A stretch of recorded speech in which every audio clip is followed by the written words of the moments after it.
Teachers welcome back to our channel learners plus. ఈ రోజు వీడియోలో వచ్చేసి సైకాలజీకి సంబంధించిన ఇంపార్టెంట్ బిట్స్ అయితే చూద్దాము. వీడియో అనేది ఎక్కడ స్కిప్ చేయకుండా పూర్తిగా చూడండి. మన వీడియో మీకు నచ్చినట్లయితే తప్పకుండా వీడియోకి ఒక లైక్ ఇవ్వండి, అలాగే మీ ఫ్రెండ్స్కి కూడా షేర్ చేయండి. ఫస్ట్ బిట్ అండి, లేట్ చేయకుండా బిట్స్ అయితే స్టార్ట్ చేసేద్దాము. ఇంకొక మాట, సబ్స్క్రైబ్ చేసుకున్న వాళ్ళు ఎవరైనా ఉంటే మన ఛానల్ మీకు యూస్ఫుల్ అనిపిస్తే తప్పకుండా సబ్స్క్రైబ్ చేసుకోండి. ఫస్ట్ బిట్, నార్మన్ ఎల్మన్ ప్రకారం మనోవిజ్ఞాన శాస్త్ర నిర్వచనానికి సంబంధించి సరి అయిన ప్రకటన.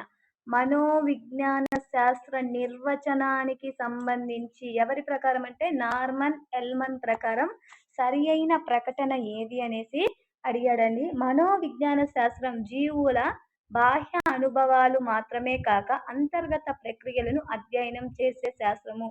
ఈ మనోవిజ్ఞాన శాస్త్రం అనేది జీవుల బాహ్య అనుభవాలు మరియు అంతర్గత వాటిని కూడా అధ్యయనం చేస్తుంది. ఇది కరెక్ట్. నెక్స్ట్, మనోవిజ్ఞాన శాస్త్రం జీవుల బాహ్య అనుభవాలను మాత్రమే అధ్యయనం చేస్తుంది. రాంగ్ అండి. మనోవిజ్ఞాన శాస్త్రం అంతర్గతంగా బాహ్యంగా ప్రతి దాన్ని అయితే అధ్యయనం చేస్తుంది. నెక్స్ట్, మనోవిజ్ఞాన శాస్త్రం జీవుల అంతర్గత ప్రక్రియలను మాత్రమే అధ్యయనం చేస్తుంది. అంతర్గత కాదు, బాహ్య అంతర్గత రెండు. నెక్స్ట్, మనోవిజ్ఞాన శాస్త్రం నిర్జీవుల లక్షణాలను మాత్రమే అధ్యయనం చేస్తుంది. మనోవిజ్ఞాన శాస్త్రం అనేది సజీవుల లక్షణాలను అధ్యయనం చేస్తుంది, నిర్జీవుల కాదు. సో కరెక్ట్ ఆన్సర్ వచ్చేసి ఆప్షన్ 1 అండి. నెక్స్ట్, కోల్బర్గ్ సిద్ధాంతం ప్రకారం మంచి అబ్బాయి, ఇది వచ్చేసి కోల్బర్గ్ స్థాయి గురించి అడిగాడు. మనకు మొత్తంగా 3 స్థాయిలు అయితే ఉన్నాయి. పూర్వ సాంప్రదాయ స్థాయి, సాంప్రదాయ స్థాయి, ఉత్తర సాంప్రదాయ స్థాయి. 3 స్థాయిలు 6 దశలుగా ఉన్నాయి. ఇందులో మంచి అబ్బాయి మంచి అమ్మాయి అనిపించుకోవడానికి నైతిక ప్రమాణాలను పాటించే స్థాయి ఏది అనేసి అడిగాడు. మంచి అబ్బాయి లేదా మంచి అమ్మాయిగా మంచి బాలుని నీతి అనేది పొందే స్థాయి వచ్చేసి పూర్వ సాంప్రదాయ స్థాయి అండి. పూర్వ సాంప్రదాయ స్థాయి, ఆప్షన్ 1. నెక్స్ట్, పియాజే సిద్ధాంతం. కోల్బర్గ్, పియాజే, ఆవారం, నోమ్ చోమ్స్కీ ఇవన్నీ కూడా బిట్స్ రిపీట్ అవుతూ ఉంటాయండి. నెక్స్ట్, పియాజే సిద్ధాంతం ప్రకారం సమస్య పరిష్కార సామర్థ్యం పెంపొందించుకునే దశ. సమస్య పియాజే ప్రకారం, జీన్ పియాజే ప్రకారం, సంజ్ఞానాత్మక సిద్ధాంతం ప్రకారం సమస్య పరిష్కార సామర్థ్యము ఎప్పుడు ఏ దశలో పెంపొందుతుంది అనేసి అడిగాడండి.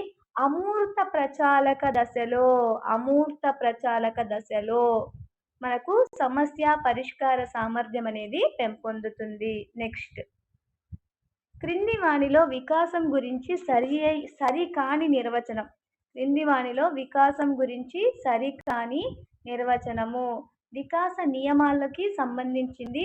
వికాసం అనేది గుణాత్మకమైనది. వికాసం అంతర్గతమైనది. అది భౌతికంగా, సామాజికంగా, నైతికంగా, బౌద్ధికంగా ఉండవచ్చు. అదేవిధంగా వికాసము పరిమాణాత్మకమైనది మాత్రమే. వికాసాన్ని ఖచ్చితంగా కొలవలేం. వికాసం అనేది గుణాత్మకమైనది. వికాసం అంతర్గతంగా, భౌతికంగా, సామాజికంగా ఉంటుంది. నెక్స్ట్, వికాసం పరిమాణాత్మకము. వికాసం అనేది క్వాంటిటివ్ కాదు, పరిమాణాత్మకం కాదు. ఇది రాంగ్. వికాసాన్ని ఖచ్చితంగా కొలవలేము. వికాసాన్ని మనం అంచనా వేయవచ్చు, ఖచ్చితంగా కొలవలేము. సో కరెక్ట్ ఆన్సర్, సరికాని ప్రవచనం వికాసం పరిమాణాత్మకమైనది అనేది రాంగ్ ఇక్కడ. Next, emotional intelligence why it can matter more than IQ. గ్రంథ రచయిత. Emotional intelligence why it can matter more than IQ. గ్రంథ రచయిత. డైరెక్ట్ బిట్ అండి. ఈ గ్రంథ రచయిత వచ్చేసి డానియల్ గోల్మన్. నెక్స్ట్, సామూహిక కారక ప్రజ్ఞా సిద్ధాంతంను ప్రతిపాదించిన వారు. ప్రజ్ఞా సిద్ధాంతాల నుంచి కన్ఫామ్ గా ఒక బిట్ అయితే వస్తుంది. సామూహిక కారక సిద్ధాంతంను ప్రతిపాదించింది థర్స్టన్, ఈఎల్ థర్స్టన్. నెక్స్ట్, విస్థాపనము అంటే ఏంటంటే మనకు ఒకరి మీద ఉన్న కోపాన్ని వేరే వ్యక్తి మీద చూపడం. ఫర్ సపోజ్ అత్త మీద కోపం దుత్త మీద చూపడం అనేది విస్థాపనం అవుతుంది. మనకు ఒకరి వ్యక్తి మీద కోపం వచ్చినప్పుడు ఆ కోపాన్ని ఆ వ్యక్తి మీద కాకుండా వేరే అతని మీద. ఫర్ సపోజ్ మనం వెళ్ళేదారిలో మనం టీచర్ ఒక స్టూడెంట్ కి టీచర్ మీద కోపం వచ్చింది, కానీ ఆ స్టూడెంట్ ఆ టీచర్ ని కోపగించుకోలేక ఇంటికి వెళ్ళి తన బుక్స్ ని విసిరేయడము, విసిరి కొట్టడం, అమ్మ మీద చిరాకు పడడం, ఇలాంటివి అన్నమాట. ఇవి దేని కింద వస్తాయంటే విస్థాపనం కిందికి వస్తాయి. ఒకరి మీద కోపాన్ని ఇంకొకరి మీద చూపించడం. అత్త మీద కోపం దుత్త మీద చూపడం. నెక్స్ట్, స్టోన్ మరియు బ్రౌన్ సన్మన్ తదితరుల ప్రకారం గుంపులో ఒక రకమైన బర్న్అవుట్స్ లక్షణము. స్టోన్ మరియు బ్రౌన్ సన్మన్ల ప్రకారం తదితరుల ప్రకారం గుంపులో ఒక రకమైన బర్న్ అవుట్ లక్షణము. ఇది ఏ లక్షణం అంటే క్రీడల్లో ఎక్కువగా పాల్గొనడం, పాఠశాల పనుల కన్నా సామాజిక అంశాలకు ప్రాధాన్యత ఇవ్వడం, మత్తు పదార్థాలకు అలవాటు పడిన సమస్యాత్మక వ్యక్తులతో కూడినది, ఆటల కన్నా చదువుకు ఎక్కువ ప్రాధాన్యత ఇవ్వడం. బర్న్అవుట్స్ అనేది మత్తు పదార్థాలకు అలవాటు పడిన సమస్యాత్మక వ్యక్తులతో కూడినది. Correct answer option 3. నెక్స్ట్, సృజనాత్మకత ప్రక్రియలో సమస్యకు అకస్మాత్తుగా పరిష్కారం లభించే దశ. సృజనాత్మకత ప్రక్రియలో సమస్యకు అకస్మాత్తుగా పరిష్కారం లభించే దశ. మనకు ఒక సమస్య ఎదురైనప్పుడు ఆ సమస్యకు అకస్మాత్తుగా పరిష్కారం లభించే దశ వచ్చేసి అంతర్దృష్టి దశ లేదా ప్రకాశ దశ అండి.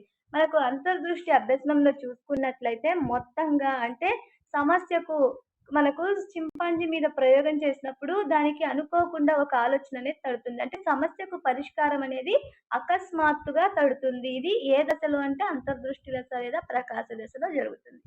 నెక్స్ట్, గేట్స్ జెర్సిల్డ్ ప్రకారం వ్యక్తి తనకు తన పరిసరాలకు మధ్య సామరస్యమైన సంబంధాలను నెలకొల్పడం కోసం నిరంతరం ప్రవర్తనను మార్చుకోవడమే ఏమవుతుంది అనేసి అడిగాడండి. జెర్సిల్డ్ మరియు గేట్స్ ప్రకారం ఒక వ్యక్తి తనకు తన పరిసరాలకు ఉన్న సామరస్యకరమైన సంబంధాలను నెలకొల్పడం కోసము నిరంతరం తన ప్రవర్తనను చేంజ్ చేసుకోవడాన్ని ఆ పరిసరాలకు ఎన్విరాన్మెంట్కి సర్దుబాటు చేసుకోవడం అవుతుంది. సర్దుబాటుకి నిర్వచనం. నెక్స్ట్, పూర్తి చేసిన అంశాల కంటే సగం చేసి వదిలేసిన అంశాలు ఎక్కువగా గుర్తు ఉంటాయి అనేది ఏమవుతుంది? పూర్తిగా మనము చేసిన అంశాల కంటే సగం చేసి వదిలేసిన అంశాలు అనేవి బాగా గుర్తుంటాయి అని చెప్పేది జైగార్నిక్ ప్రభావము, డెజావు, వీటి నుంచి బిట్ అనేది కన్ఫామ్ గా అడుగుతాడు. జైగార్నిక్ ప్రభావం అండి. నెక్స్ట్, ఆదర్శాల సిద్ధాంతమును ప్రతిపాదించింది. డైరెక్ట్ బిట్ అండి. మనకు ఆదర్శాల సిద్ధాంతం అనగానే గుర్తు రావాల్సింది WC బాగ్లే. నెక్స్ట్, మాస్లో అవసరాల అనుక్రమణిత సిద్ధాంతం ప్రకారం శారీరక అవసరాలు సంతృప్తి చెందిన తర్వాత వ్యక్తి సంతృప్తి పరుచుకునేందుకు ప్రయత్నించే అవసరము. శారీరక అవసరాల తర్వాత వ్యక్తి ప్రయత్నించే అవసరం ఏది అంటే సెకండరీ, అంటే మనకు ప్రాథమిక స్థాయి నుంచి గౌణ స్థాయి అవసరాలు. దాంట్లో సెకండ్ వరుసలో ఉండేది రక్షణ అవసరము.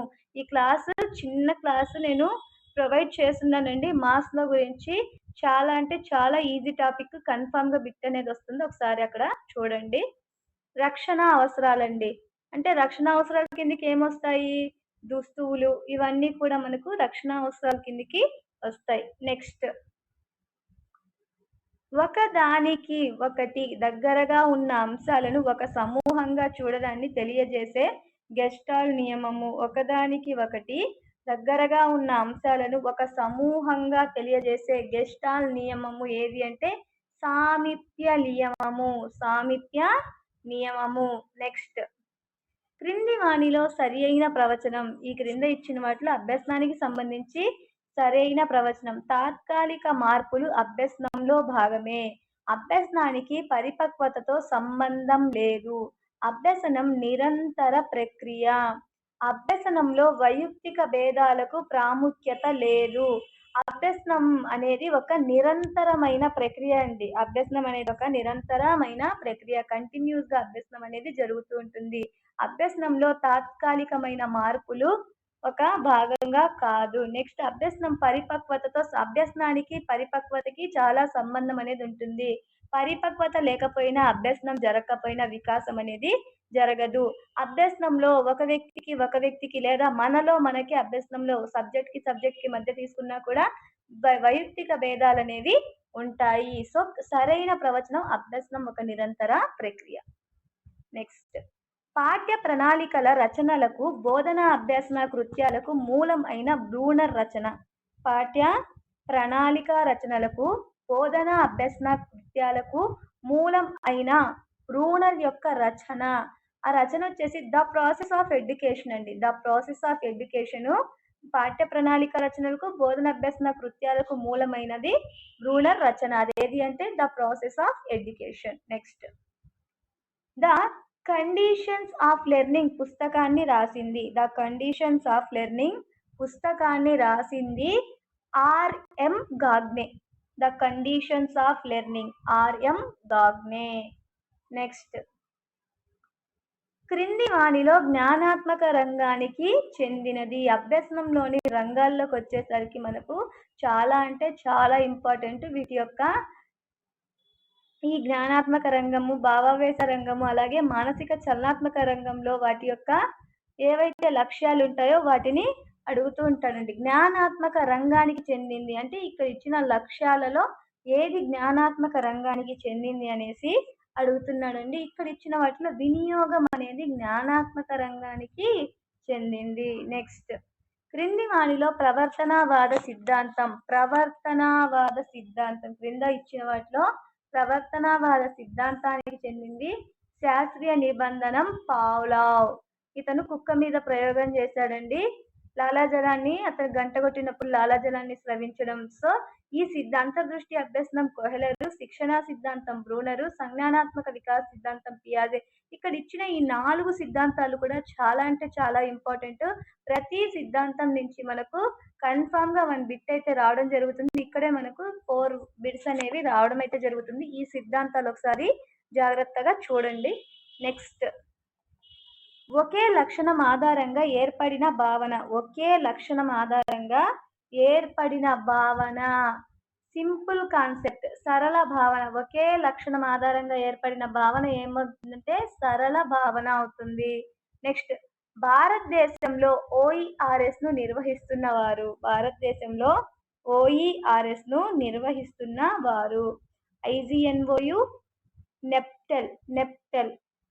నెక్స్ట్ ఇది కంప్యూటర్ సంబంధించిన బిట్ అవసరం లేదు, కానీ చూడండి ఒకసారి, మళ్ళీ టెట్ పెడతారంటున్నారు కాబట్టి 1 TB వాల్యూ, 1 TB అంటే 1 టెరాబైట్ వాల్యూ ఎంత అనేసి అడిగాడండి. 1 TB వాల్యూ వచ్చేసి 1024 GB, 1024 GB అవుతుంది.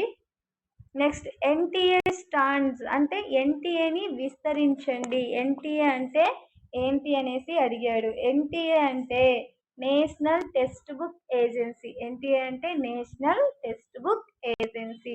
నెక్స్ట్ ఆర్టీఈ చట్టం. ఆర్టీఈ 2009 చాలా అంటే చాలా ఇంపార్టెంట్.